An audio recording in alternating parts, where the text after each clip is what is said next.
Jesiers, di bagian sebelumnya kita sudah lihat bagaimana Alkitab membahas puasa untuk pertama kalinya. Bagi kamu yang belum menyaksikannya, kamu bisa nonton terlebih dahulu bagian pertama dari episode ini. Nah, kamu bisa klik di bagian ini. Jangan lupa juga untuk subscribe, like, dan komen ya. Selamat menyaksikan!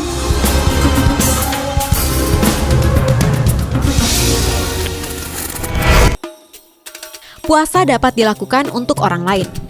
Selain untuk diri sendiri, hal berpuasa juga bisa dilakukan untuk orang lain, seperti halnya dengan doa yang kita lakukan untuk orang lain. Contoh puasa seperti ini adalah Ezra yang berkabung dengan berpuasa untuk orang-orang Israel yang tidak setia. Ezra 10 ayat 6.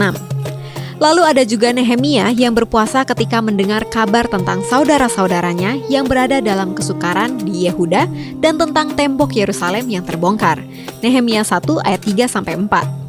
Berpuasa untuk orang lain berarti kita peduli dan turut merasakan apa yang dialami orang lain, serta berdoa agar Tuhan menolong mereka. Beberapa kasus puasa supranatural. Di Alkitab ada tertulis 3 kasus puasa yang tidak biasa.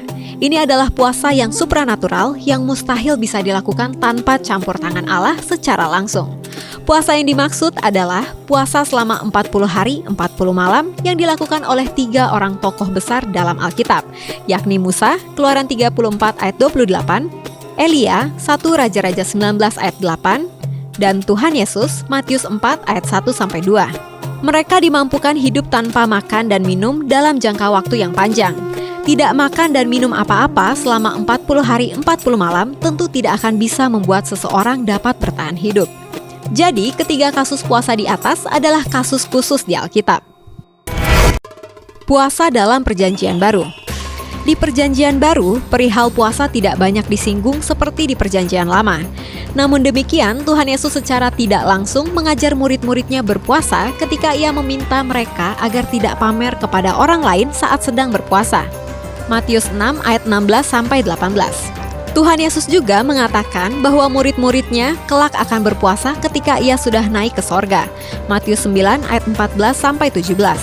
Alkitab tidak memerintahkan orang-orang Kristen untuk berpuasa. Puasa bukanlah sesuatu yang dituntut atau diminta Allah dari orang Kristen. Pada saat bersamaan, Alkitab memperkenalkan puasa itu sebagai sesuatu yang baik, berguna, dan perlu dilakukan. Kitab Kisah Para Rasul mencatat tentang kisah orang percaya yang berpuasa sebelum mereka mengambil keputusan-keputusan penting. Kisah Para Rasul 13 ayat 2-3, Kisah Para Rasul 14 ayat 23.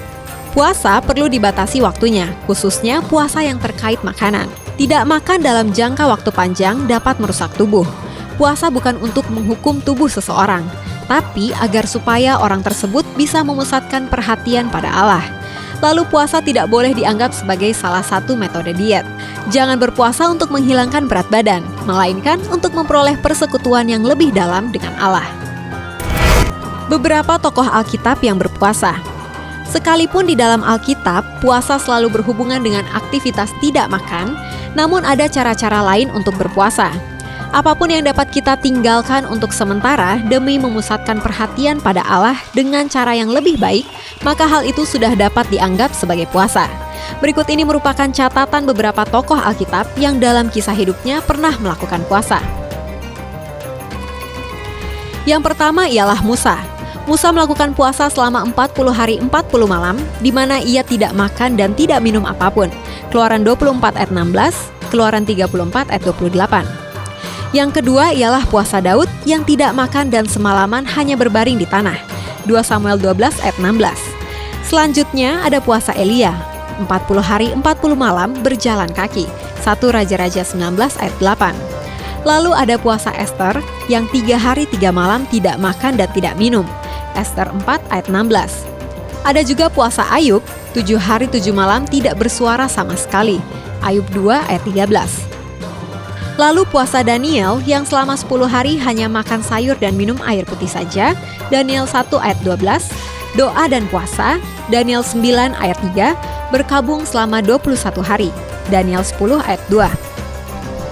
Berikutnya puasa Yunus selama 3 hari 3 malam berada dalam perut ikan, Yunus 1 ayat 17. Dan puasa Niniwe 40 hari 40 malam tidak makan, tidak minum, dan tidak berbuat sesuatu yang jahat, Yunus 3 ayat 7. Puasa harus dilakukan dengan sikap hati yang benar dan berkenan di hadapan Tuhan. Orang-orang Israel pernah berpuasa di hadapan Tuhan dan merasa heran karena puasa mereka tidak didengar dan dijawab oleh Tuhan. Mereka lalu protes kepada Tuhan, dan Tuhan menjawab bahwa hal ini terjadi karena mereka berpuasa dengan cara yang tidak benar. Sebab ketika mereka sedang berpuasa, mereka juga berbuat jahat dan tidak memperdulikan sesamanya.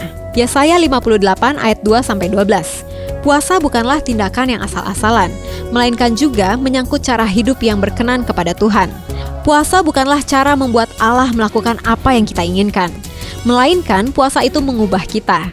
Puasa itu bukanlah cara untuk terlihat lebih rohani dibanding orang lain.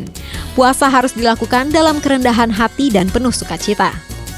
Matius 6 ayat 16-18 mengatakan, "Dan apabila kamu berpuasa, janganlah muram mukamu seperti orang munafik.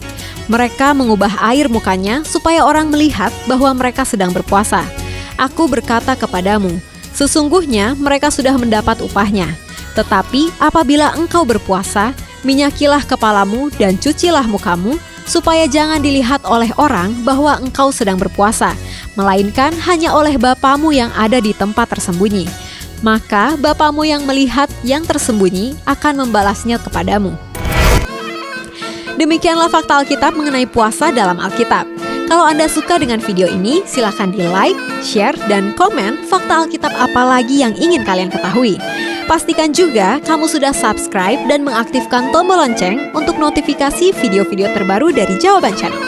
Bagi Anda yang ingin memberkati orang lain, Anda bisa mewujudkannya dengan cara mendukung Jawaban Channel untuk terus bisa memberitakan kabar baik di Indonesia dengan berdonasi melalui link ini, atau hubungi kami melalui WhatsApp di 0878 7490 5248. Terus saksikan fakta Alkitab. God bless you!